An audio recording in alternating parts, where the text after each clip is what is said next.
Hello everyone, welcome back to my channel fabrics paint and tips. আজকে আমি নিয়ে এসেছি সম্পূর্ণ জল রং পদ্ধতিতে করা ওয়াশের মাধ্যমে কিভাবে হোয়াইট পেস্ট ব্যতীত সফট সুন্দর একটি কাজ করা যায়, সেটি নিয়েই থাকছে আমাদের আজকের পুরো ভিডিওটি। সম্পূর্ণ ভিডিওটি দেখবেন। আপনি যদি আমাদের চ্যানেলে নতুন হয়ে থাকেন তাহলে অবশ্যই চ্যানেলটি সাবস্ক্রাইব করে নেবেন। চলুন তাহলে শুরু করা যাক আমাদের আজকের ভিডিওটি। আমি প্রথমে কয়েকটি ফুল ডিটেলস করে নিয়েছি, এরপরে একটি ফুল বাকি রেখেছি আপনাদেরকে দেখানোর জন্য। এই বাকি ফুলগুলো কিভাবে করেছি এই ফুলটাতে সেই ডিটেলস কাজটা দেখানোর চেষ্টা করব। ফুলটাকে আমি ফুলের কিছু কিছু অংশ ভিজিয়ে নিচ্ছি, ডার্ক অংশগুলোতে যেখানে আমি কালারটা দিব। তো ভিজিয়ে নেওয়ার পরে এভাবে আমি কালারটা ডার্ক থেকে ফুলের ভিতরের পাপড়ির ভিতরের অংশগুলো কালারটা দিয়ে নিব, আর লাইট অংশগুলো কালারটা মিলিয়ে দিব। এভাবে পাপড়িগুলো বাহিরের অংশগুলো মিলিয়ে দেওয়ার চেষ্টা করব, ভিতর থেকে ডার্ক অংশগুলো বের করে দেব।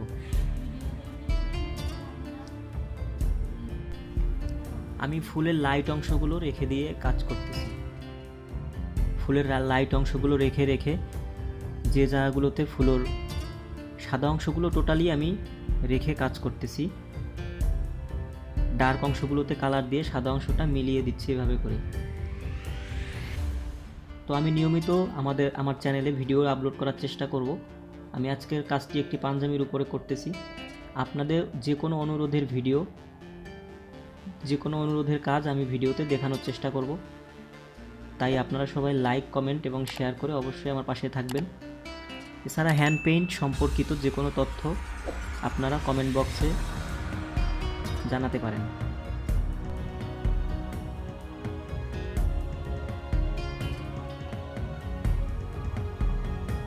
এভাবে আমি সম্পূর্ণ ফুলটা করে নিচ্ছি। ফুলের লাইট অংশগুলোতে কিন্তু আমি কোনো কালার দিচ্ছি না, শুধু ফুলের ডিপ অংশগুলো, পাপড়িগুলো এভাবে কেটে কেটে বের করার চেষ্টা করব,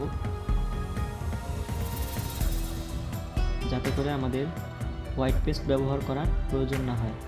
যেহেতু হোয়াইট পেস্ট ব্যবহার করলে কাপড় একটু হার্ড হয়, তাই এভাবে কাজ করলে কাপড়ের সফটনেস অনেক ভালো থাকে এবং ব্যবহারে অনেক আরামদায়ক হয়।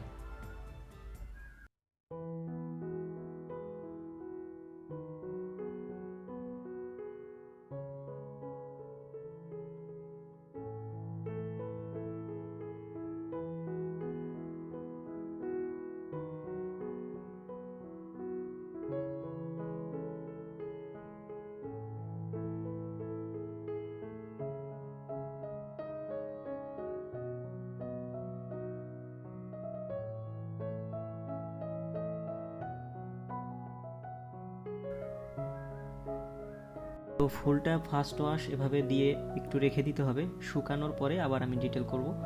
এরপরে ফুলের পাতাতে আমি কালারটা দিয়ে নিচ্ছি এভাবে করে।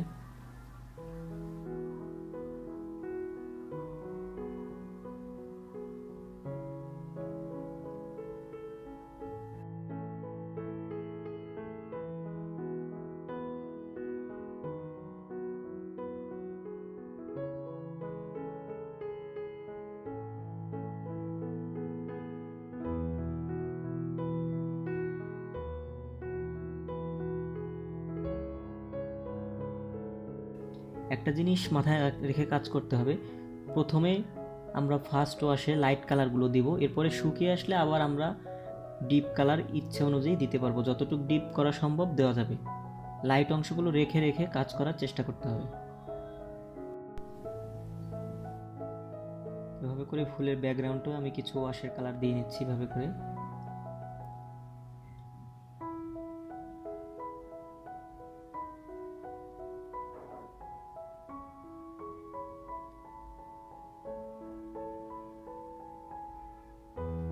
জল রং পদ্ধতিতে এভাবে কাজ করার সবচেয়ে বড় একটা সুবিধা হচ্ছে কাজটা দেখতে খুবই সফট হয় এবং পেইন্টিং দেখার একটা আলাদা অনুভূতি থাকে এই কাজের মধ্যে।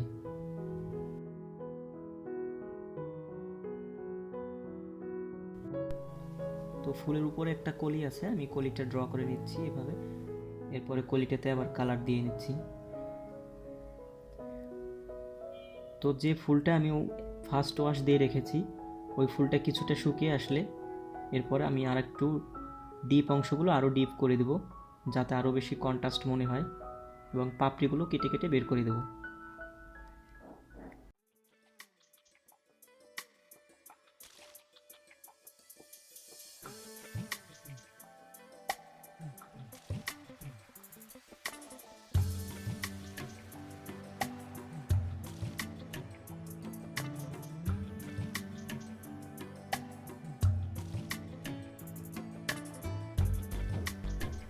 ফাইনালি আমার ফুলটা শুকিয়ে আসলে আমি একটু হালকা হালকা লাইন দিয়ে আবার লাইন দিয়ে মিলিয়ে দেবো এভাবে করে। লাইনের মাধ্যমে ফুলের পাপড়িগুলো আলাদা আলাদা বের করে দেব।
তো এটা হচ্ছে আমার কাজের ফাইনাল লুক।